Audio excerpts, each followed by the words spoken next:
pagpasalamat, ikaw alagaran. Hangtod sa kahapturan, ang grasya mo, ug sa tugma mo, ug sa pagkagamhanan mo, ang agayang simbahon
thank you, Lord, for your presence, O God, karon nakahaponon, O God. We thank you, Lord, sa pakipagtuban sa mga Lord, karon nakahaponon. Even, Father God, Lord, we thank you, Lord, for dying on the cross for our sins, O God, Lord. This day, we celebrate the Resurrection Sunday, O God. And Lord, salamat, Lord, sa kapaysaluanan sa mga sala, O God, Lord. Karon nakahaponon, we ask forgiveness, O God, Lord, sa mga kalampasan na mong nahimo sa pulong sa buhat o sa huna-huna, O God. Lord, make us worthy na modul sa tunong sa grasya, Father God. And we thank you, Lord, for the salvation. We thank you, Lord, because you are alive. You were raised from the dead. You were risen, O God, Lord. Lord, we praise you and we glorify your name, O God, Lord. Samtang magabadayon kami, O God, Lord, sa mga panimbahan. Ikaw magabless na matagusanan niya, diri, Father God. Bless, Father God, Lord, our brethren, O God, Lord, na wala pa nakaabot. I pray that you will rush them up, na makaabot sila dili safe and sound, Father. And even, Lord, I pray that you will continue, Lord, to touch our hearts, Lord. Open our spiritual eyes, our ears, Father God, even our hearts, Lord, that kung sa pagwali later, Father God, Lord, among makuha ang imong pulong, Lord, ug among kining makinabuhi, O God. Lord, wala yung gawas ani nga balayan ko anan, Lord, nga dili puno sa imong grasya, sa imong presensya, sa imong gugma, Father God. Lord, among gi-lift up tanan diha lamang kanimo in the mighty name of Jesus we pray. Amen and amen. Mayong hapon sa tanan, welcome to Blessed Hope Damilag. Sa itong mga regulars, welcome. Sa itong mga first time, no? Hindi ba tayo first timer? Wala. So, ako nang gihangyo ang naa sa likod, pwede ta forward. Kaya daghan pa kay vacant seats diri sa atubangan.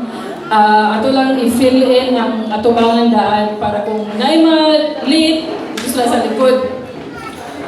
Sige, ako pong gi-request ang atong mga kids, ang atong mga bata, that they have a Sunday service po dito sa Pikas na building. Ina sa imong abay nga Happy Resurrection Sunday. Okay, dili na siya Easter, ha? Easter Sunday. Wag ko kabalo asa lagi kan si Easter. Asa lagi kan Easter? East. So anyway, naanay ginatawag nga Easter bunnies, di ba? Mga morning panahon nga mangita ang mga itlog. Amot asa po nagikan na mag egg hunting. So actually, based on the Bible, this is the day nga nabanhaw. Muna siyang adlaw sa pagkabanhaw. Dili magini mao nga adlaw, no? Dili magini mao nga day. But we just remember, ato lang muna bitong imong birthday. Nga imong birthday last month, kay Monday, karon lahi na pag-adlaw. Diba? So, ato lang i-commemorate ang adlaw sa pagkabanhaw ni Jesus. Amen? Amen. So, karon na pa tayo announcement diri sa kilid. But before that, na ba? Okay, napod tayo meeting unya para sa kidikat ng mga teachers. And also, katong magpa-register, please, pa-register na tayo dito sa likod. Atong gira kasi Ate Geraldine. Ate Geraldine, no? Doon lang mo sa iyaha para sa mo. At lang po ko. Para sa registration, 100 pesos per kids. So, actually, kung ng 100, gamay na dyan kayo na kay pila ka meals, 1, 2, 3, tulo ka meals, napay snacks. And then please, dala lang mo og bedding sa inyong mga anak, sa nina. Dili sila mga tulog sa church. So ang beddings kay medyo sa una, okay ra to kay kuan mo to ang salog, no? Kanang abot kay to karon. Bugnaw lagi ni siya. Bugnaw lagi to. So sure lang na ay mga beddings. And then utensils, tila, plato, kutsara. And then also, very important, walay mama nga pwede or papa nga pwede mo uban. Okay? Ibilin yun ang mga anak diri, 5 years old and above. Walay pwede mo uban ang mama. Walay ginikanan. Manira mo diri para ihatod o kuhaon inyong anak. So, except for the teachers nga naagin sila diri. Okay? Proceed to the announcement.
Ngayong hapon, sumunod ko sa? Hapon. No? Habang nag-introduce po. So, thank you kayo, everyone. May 16 no? May 16, 17 ang upcoming retreat. So, see you guys sa wala pa naka-retreat. And also, sa graduation, nga celebration, na ay bida na. Ako ang bida, char.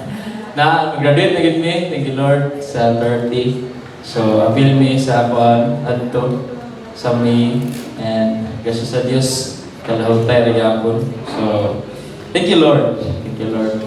And, ngayong hapon, sa mataga sa may hapon, Coach Elser. May hapon. So, thank you kayo, Sir Elboy.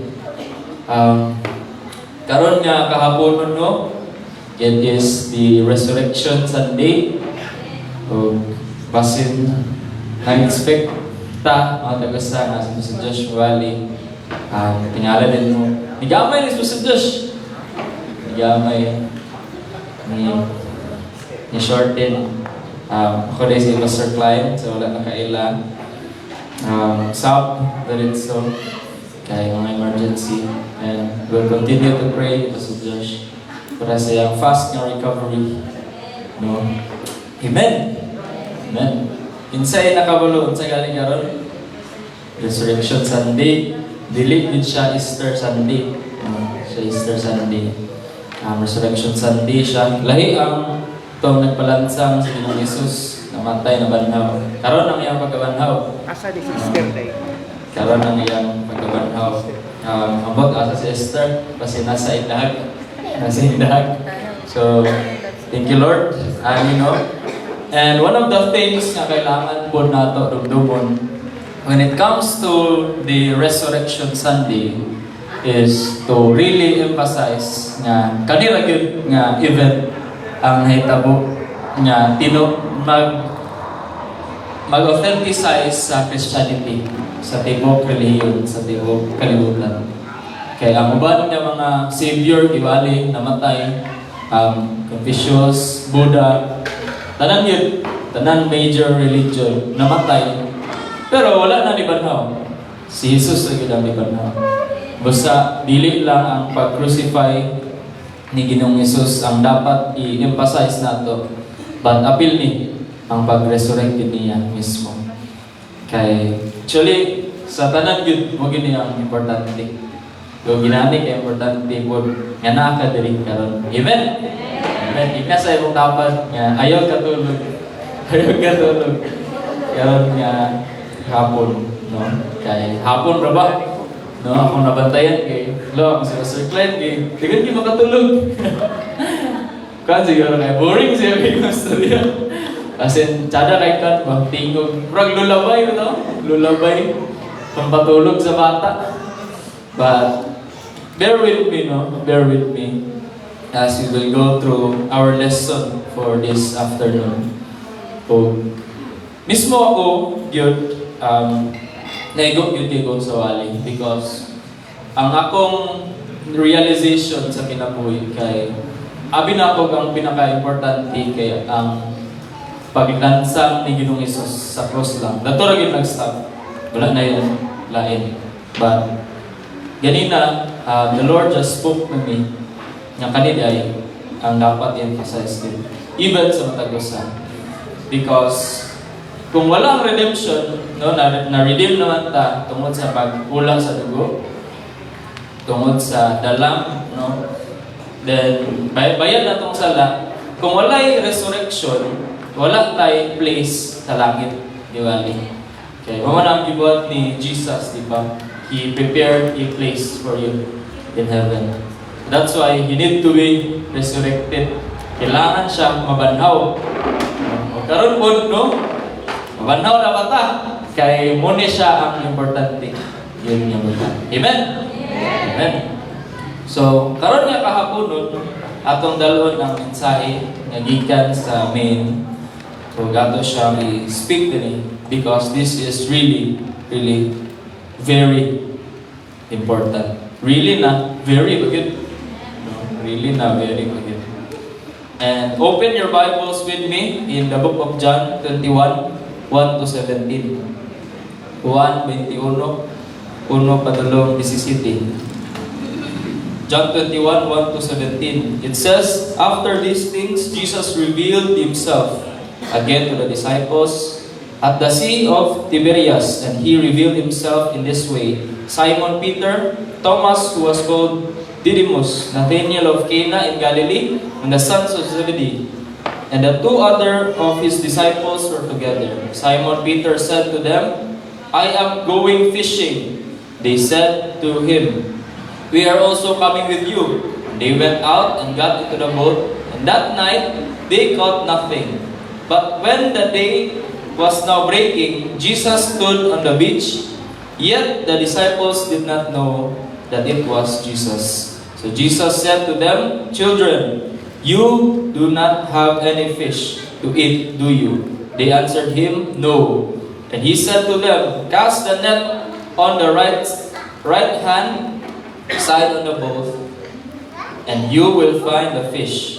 So they cast it, and they were not able to hold it in because of the great quantity of the fish. Therefore, that disciple whom Jesus loved said to Peter, it is the Lord. So when Simon Peter heard that it was the Lord, he put on his outer garment, for he was stripped for work, and threw himself into the sea. But the other disciples came in the little boat, for they were not far from the land, about 200 cubits away, dragging the net full of fish. So when they got out of the land, they saw a charcoal fire already made and fish placed on it, and bread. Jesus said to them, bring some of the fish which you have caught. So Simon Peter went up and hauled the net to the land, full of large fish, 153. And although there were so many, the net was not torn. Jesus said to them, come and have breakfast. None of his disciples ventured to inquire of him, of asking, who are you? Knowing that it was the Lord. Jesus came and took the bread and gave it to them, and the fish likewise. This was now the third time that Jesus revealed himself to the disciples, after he was raised from the dead. Now they had finished breakfast. Jesus said to Simon Peter, son of John, do you love me more than this? He said to him, yes, Lord, you know that I love you. He said to him, tend my lambs.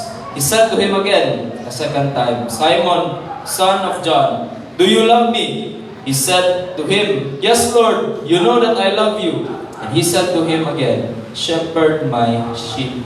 And he said to him the third time, Simon, son of John, do you love me? Peter was hurt because he said to him the third time, do you love me? And he said to him, Lord, you know all things, and you know that I love you. Jesus said to him, tend my sheep. Blessed be the word ni Lord karon nga haponon. This was the third time na nagpakita si Jesus in the flesh to the disciples. And mura siya og nahimog parallel atong first nga nagpakita o gitawag ni Jesus ang iyang mga disipulo. But parallel siya, good, but like good siya na event. And the Christianity, the religion Christianity rises and falls in the resurrection. Do you believe that? That the resurrection is our major gift nga kanang evidence sa kinabuhi. Even sa imo sakto, di ba? Nagtuoy ka nga naman si Jesus. And many archaeologists are still searching for the bones and the body of Jesus. Pero wala sila makita. Wala sila makita nga ebidensya. Even up to date, wala kayo makita ang mga tao. So, dagan po, pwede nila i-fake kinugayo, pero wala sila makita ng evidence.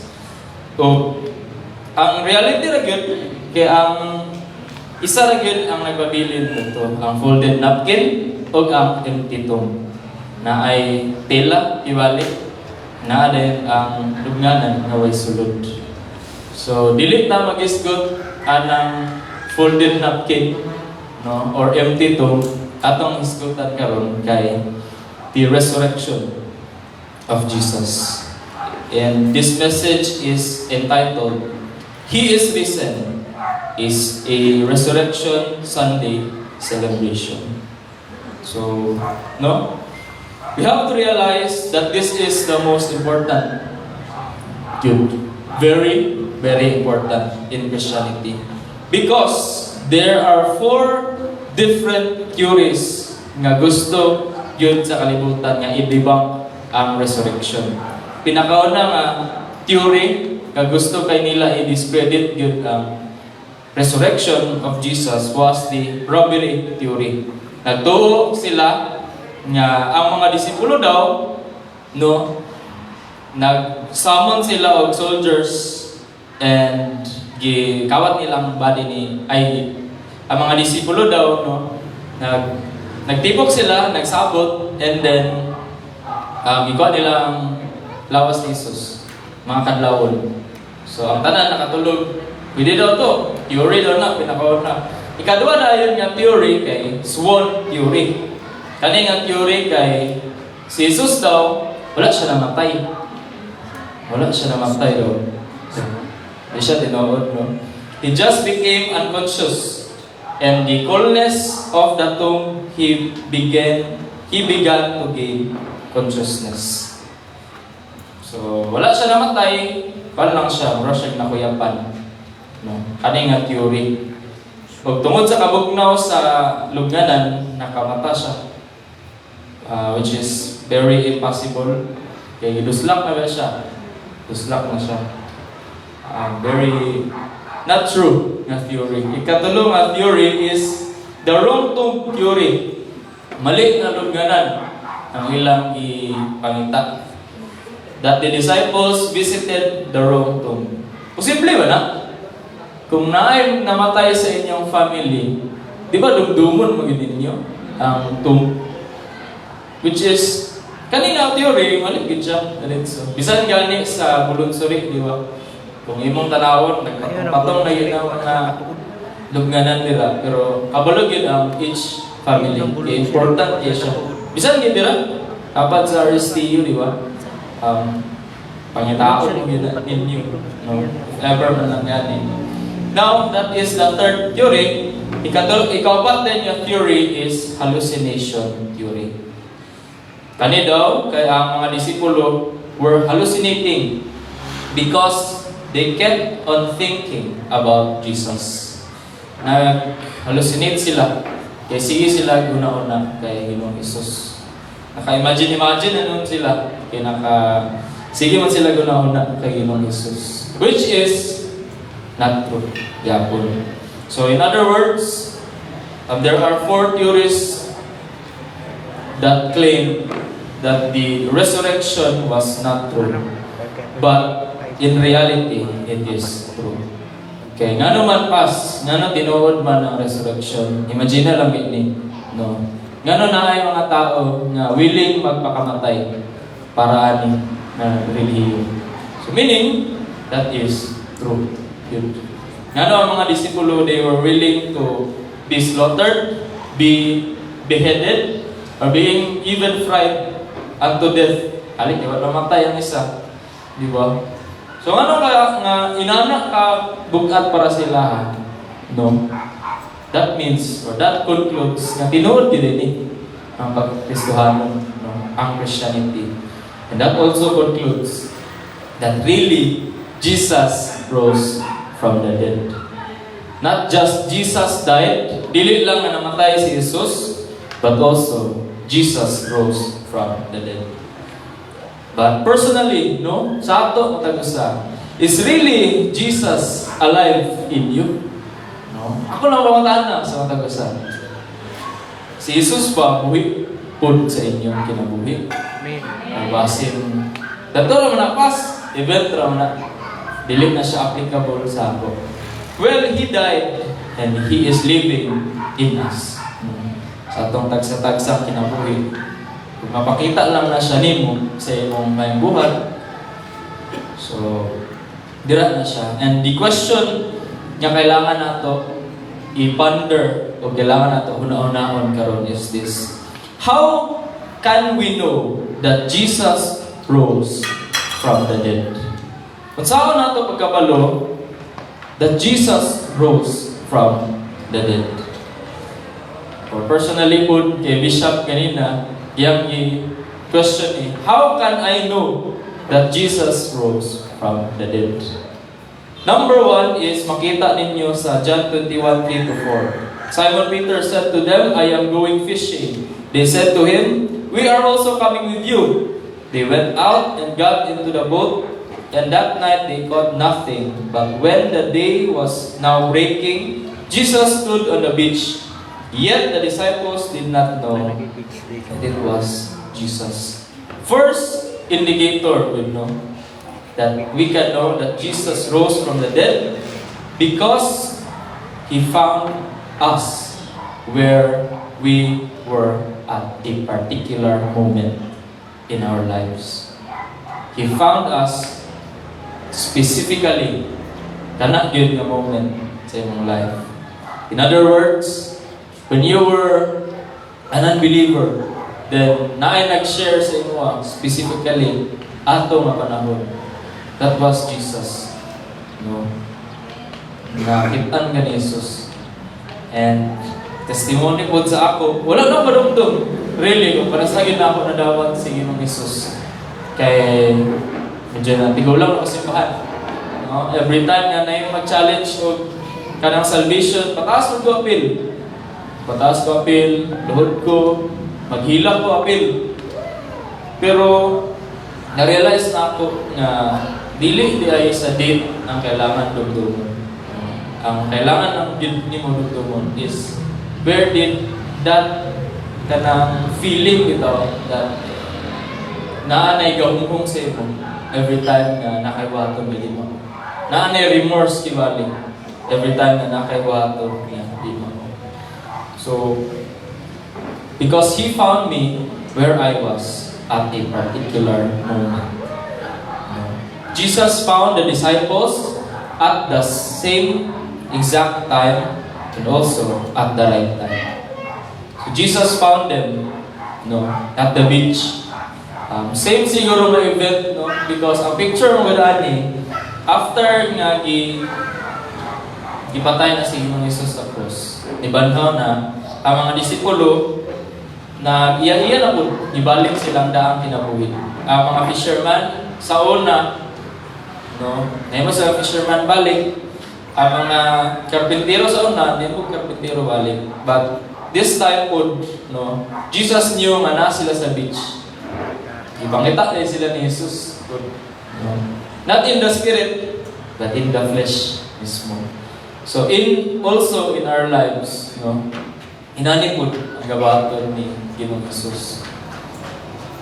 Sa imo ug sa ako, it was not an accident nga katong yun yung moment na dawat nimo sa Ginoong Jesus. Katong nga moment nga gisiran ka sa imong life coach. Nagignan ka nga dawaton ba nimo sa Ginoong Jesus? As imong Dios ang maluluwas sa kinabuhi. Ilapin ka. Katong nga moment, kadumdum pa ba kato? Katong mga nasa life group, di ba? Katong ga-appeal sa inyong mga Bible studies. Kadumdum pa ba mo ito? Now, ako pong madumduman kay nag-share sa ako, kahilak ko, kagma kay nakasala ko, pero nanay feeling nga di mako. Kanang, ito ni, di ko usabot nga ang ako feeling, hindi mahimutang. Wala gito sa una nga pagbati. Pero, muna dito, the indwelling of the Lord, nanay indwelling, di balik sa sulod. So, inana yun si Ginoong Jesus. And how can we know that Jesus rose from the dead? Because He found me where I was at a particular moment. Second, because He prepared a table for me. Psalm 23 verse 5, you prepare a table before me in the presence of my enemies. You have anointed my head with oil, my cup overflows. In John 21, 5-10, na makita nato in verse 10. So when they got out on the land, they saw a charcoal fire already made and fish placed on it and bread. Jesus said to them, "Bring some of the fish which you have caught now." And this time, the situation was after nilang nangisda, yato sila sa shore, and then natingala sila nga naitao nga nagsugba ang isda, no? And muni ang gingon dayon. So in our lives po He reserves also a table for us. Imagine, inani lang kasimple ang pagsabot ani. Imagine walking into a fancy restaurant. Imagine nga nisulod ka sa isa ka fancy nga restaurant, pero ang restaurant ay fully booked. Fully booked. Puno kay mga tao. And then wala na yung reservation, no hope of a seat. Wala pag yung mga koranan. Puno na lagi kayo. Pero naada yung tag-iya. Nag-ay-to-ay mo, then nagtutok ay sa mo. After niya tutok sa mo, kanigisi siya, o niingon, "I have been expecting for your arrival." So, mo rin to, iyak ang gibira, and then, He leads you to the best table, already prepared, your name on it, and your favorite food ready. And the seat at the head of the table is now yours. So, inanak po ang situation sa inaning point.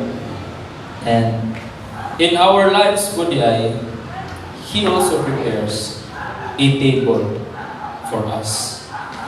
You did not earn it. Wala ni mo gi-earn. Wala ni mo gihaguan. Wala po ni mo gi-reserve. But it was prepared for you and me. In every situation, we just have to remember, really, the resurrection is true. And also, He prepares a table for you is also a true statement po sa atong life. Dili lang sa pagkaon po niya aspect, but apil po ang imong kinabuhi yun. I-preparahan po siya sa Diyos. Good. So, thirdly, mabukagin niyo, ang mensahe.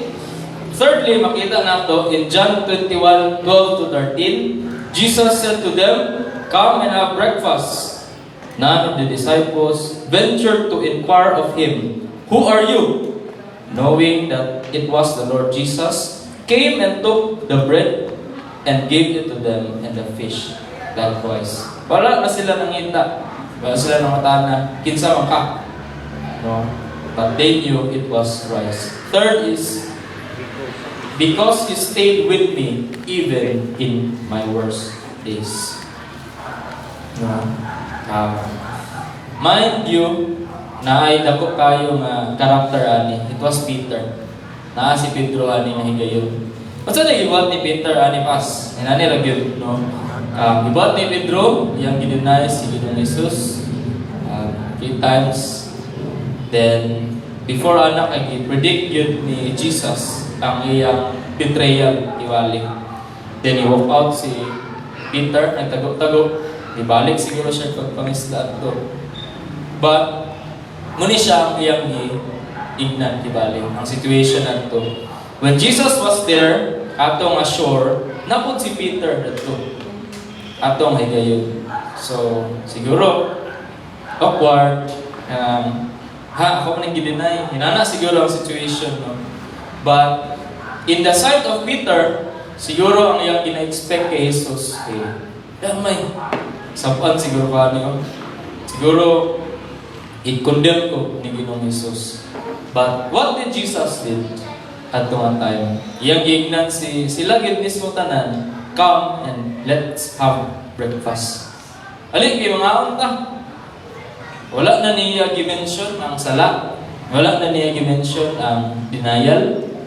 Wala na po gi-mention ni Ginoong Jesus that I was right. all along, Peter, di ba? Ngayon mo kong i-deny. Wala na to tanan. Ang gingon na ni Ginoong Jesus, come, let's have breakfast. So, also, makita po na nato nga karakter sa katong amahan sa prodigal son. Ito ang father sa prodigal son, that no mention sa sala sa anak, but gigapos lang diretso. Gidagan, gisuluban o ring, sandals, and robe. So in the same way, Christ never mentioned the sin of Peter, di ba? O sa ato pong kinabuhi, as long as you come to Him, He will also never mention the things na imong ibang buwan. Sukat pa yun. So, He convicts, yes, that's true. Pero He will never mention it. And to the perspective siguro ni Pedro, inani din ang situation. Yan na, ulaw siguro siya pala, Lord, nakasala ako, Lord. Inana, maka. Di man may mention sa ako kung ipapuan. But that's just the nature ni Jesus. Nga kailangan nato i-ponder yun. Kailangan nato una-una ang permanente. Inana lang yun si Jesus. Di siya mag-mention kung sa iyong ipagbuhat. Dili niya i-mention po ang imong mga binuhatan sa una. So, He will never give up on you, same as to Peter. In the worst days of our lives, He is there. Also, in the highest moments po sa atong lives, He is there. To the life of Peter, after betrayal, maybe seeing Jesus was condemning. After seeing Jesus, siguro naulaw kay siya atong panahon. But Jesus never mentioned it to him. Because He loves Peter. And mind you, we are all Peter, di ba? Sa ata sa Diyos, Lord, di kayo deny. Pero i-predict ni Lord, i-deny mo na. And we are all like Peter. Pero after bitaw sa pag-restore ni Lord sa imo sa ako, no mention of sin. Wala mention sa sala. Wala mention sa nani yung gibuhat.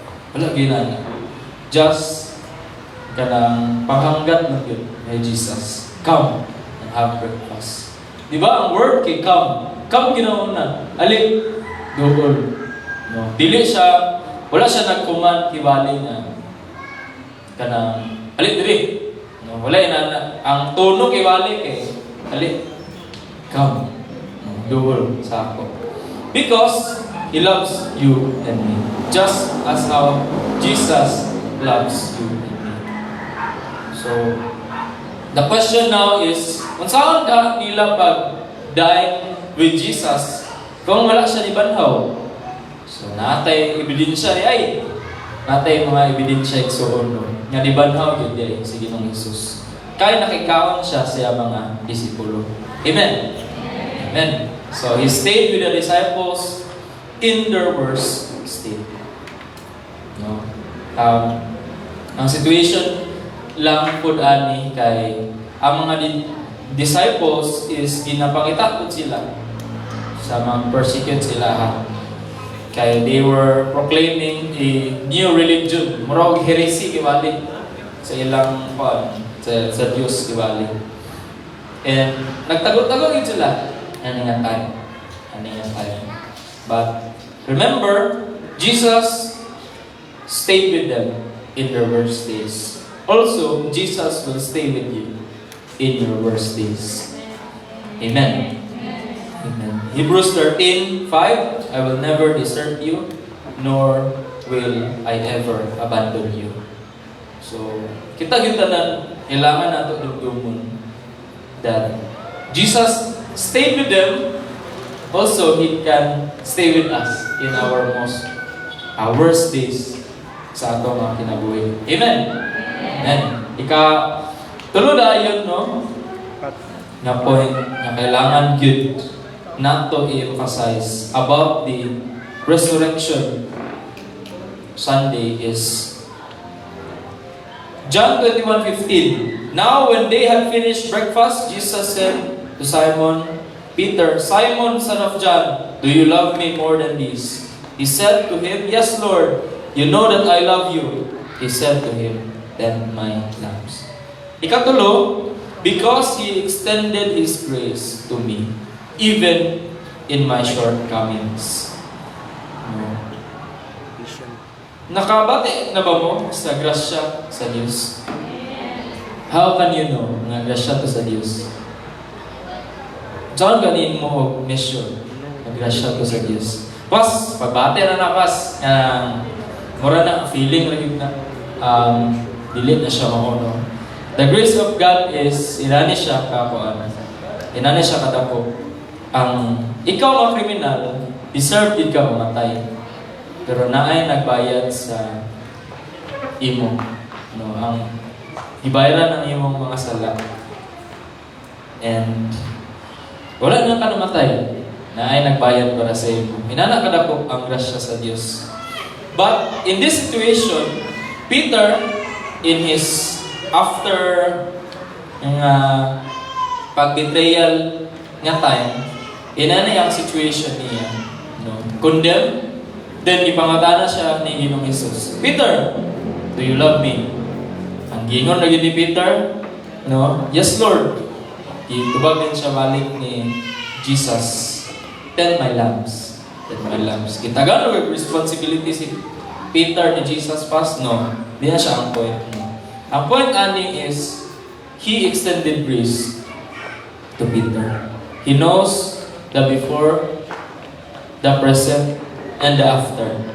But even in his shortcomings, ang grasya yun ni Ginoong Jesus nagpabilin og nabati mismo ni Peter. When Jesus met them, He did not mention his sin. By His grace, He showed us, He showed to us His grace through His Son. So Jesus asked the question to Peter again, "Peter, do you love me?" And ang tubag again ni Pedro kay, "Yes, Lord." So mind you, mga Peter, when Jesus also will ask you, huwag kilain ito ba? "Yes, Lord." "Yes, Lord." Mga pinasaylo, "Yes, Lord." Natama-tubag. Kay according to theology, ano "Yes, Lord" naman ang gitawag ni Pedro, anak. Ang ilang answer kay he knows what he did. Kabulunod siya kasi ang iuwan. And wag sila yung maingon ko. Because we can see that in Ephesians 2:8-9. Wala yung mabuhat ang tao po mismo. Kaya giingon sa Ephesians 2:8-9, "For by grace you have been saved through faith. And this is not of yourself, it is the gift of God, not a result of your works, so that no one may boast." So in other words, the grace of God can be seen through Jesus, and also you have experienced the grace of God. Amen? Amen. Lastly, kaupat ay kalima. Kalima na ba? Kalima na. John 21:16-17, and He said to him again the second time, "Simon, son of John, do you love me?" And he said to him, "Yes, Lord, I know that you know that I love you." He said to him, "Shepherd my sheep." And he said to him the third time, "Simon, son of John, do you love me?" Peter was hurt because he said to him the third time, "Do you love me?" And he said to him, "Lord, you know all things.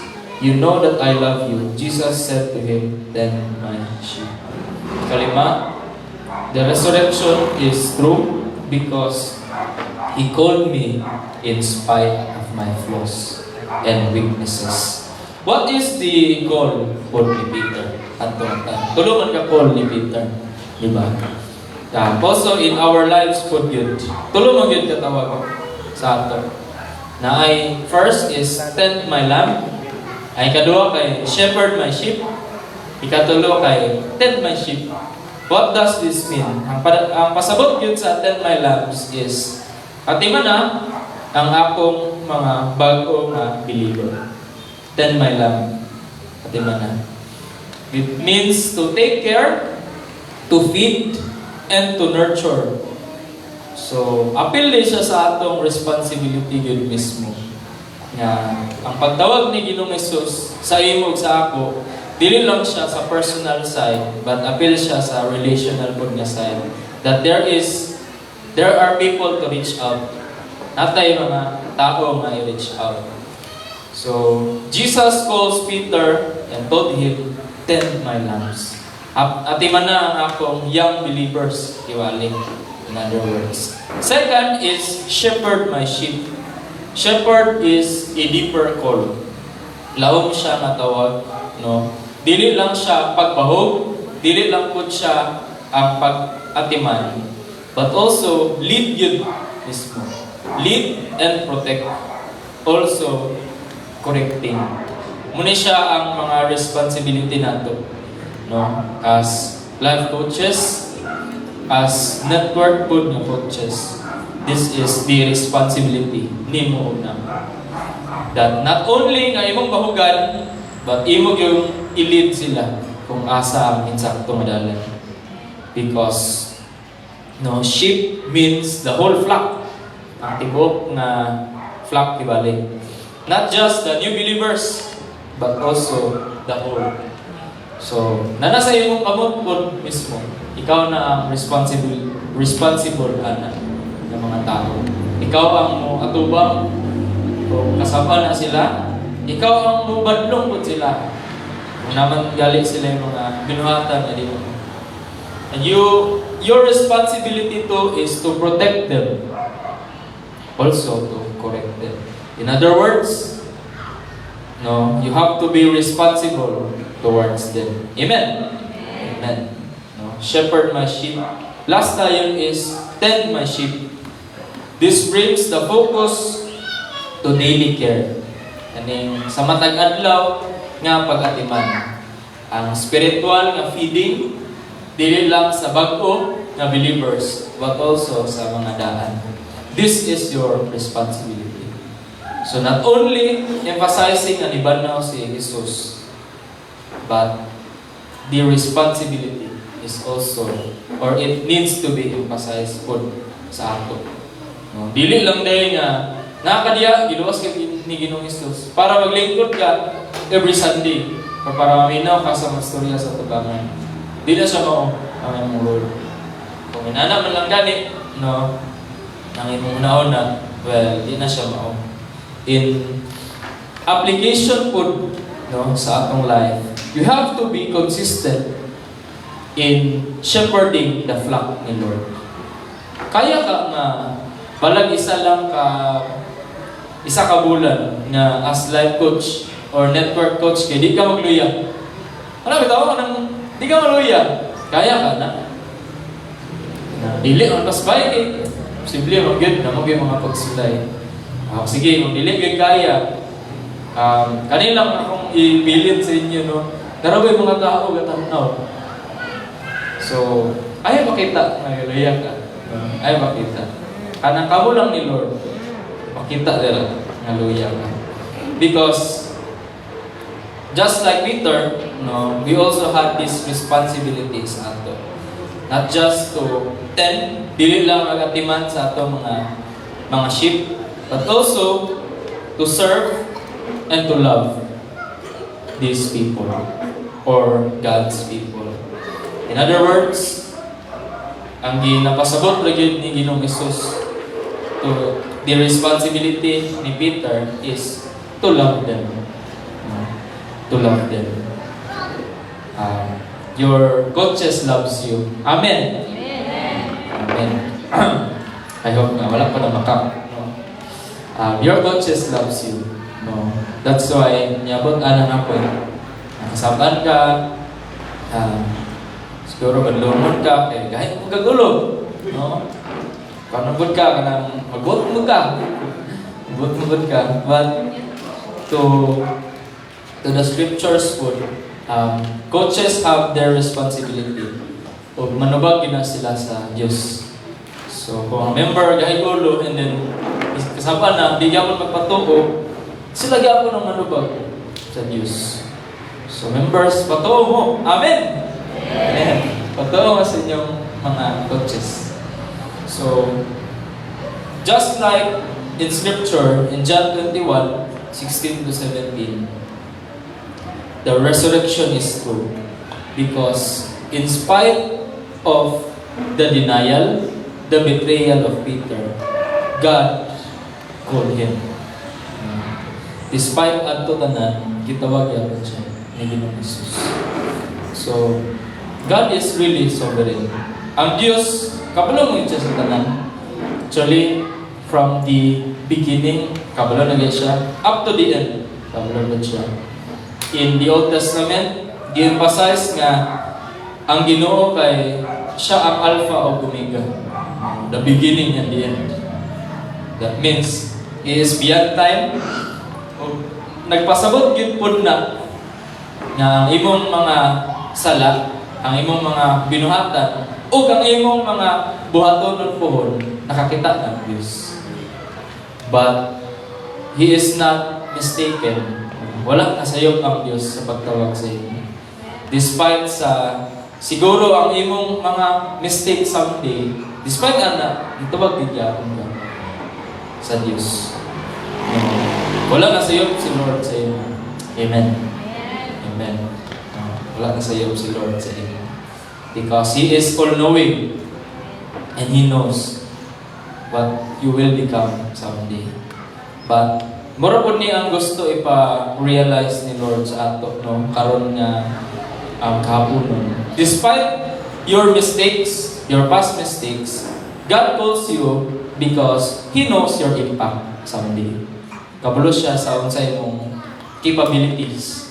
Kabalo siya sa imong pangbuhaton sa iyang kingdom. So despite everything, He knows na nagya ko'y kalag, no, mamadala diyan sa iyang piilan. So, mulang to ang atong mensahe karon na kahaponon. Let us really emphasize na ang Resurrection Sunday, it's not just an event sa tibok tuig. Dili lang po siya tungod man kay namatay si Ginoong Hesus. Ato kung i-celebrate ang Sunday na Easter, dili na siya mo.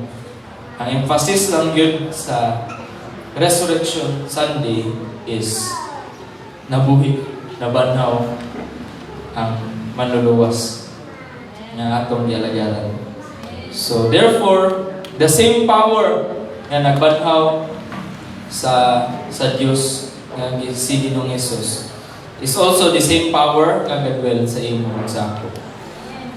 That power can cause a changed life and also a lives to change. So therefore, embrace the Resurrection Sunday. Thank you and God bless. So, akong yang tanan sa pag dungo silang ulo o biyong silang mga mata. Let's pray. Father, we thank you for everything. Thank you, God, for your goodness, for your faithfulness. Salamat, Ginoo, sa imong mensahe. Salamat, Lord, sa imong pagbanhaw, Father. Lord, we accept the truth that you are indeed alive, O Diyos. Dili lang ka nabanhaw para, O Diyos, sa imong pagalingon, but para, O Diyos, sa aming Father. It's not just a proof, Lord, na buhi ka at tumatay, but it is a proof na buhi ka sa among, O Diyos. Salamat kay Ginoo. We claim, O Diyos, your promises sa kinabuhi. And we thank you, God, for everything that you are doing in our lives. Salamat kay Lord sa tanan. We give you back the glory, the honor, the praise, the majesty. In Jesus' name, amen. Amen. So, humanata o kaon sa pulong sa Diyos. Karon na po na igayon para awitan nato siya o maghatag ta sa ato ikapulo o cooperate. Pero siya, you may start giving now.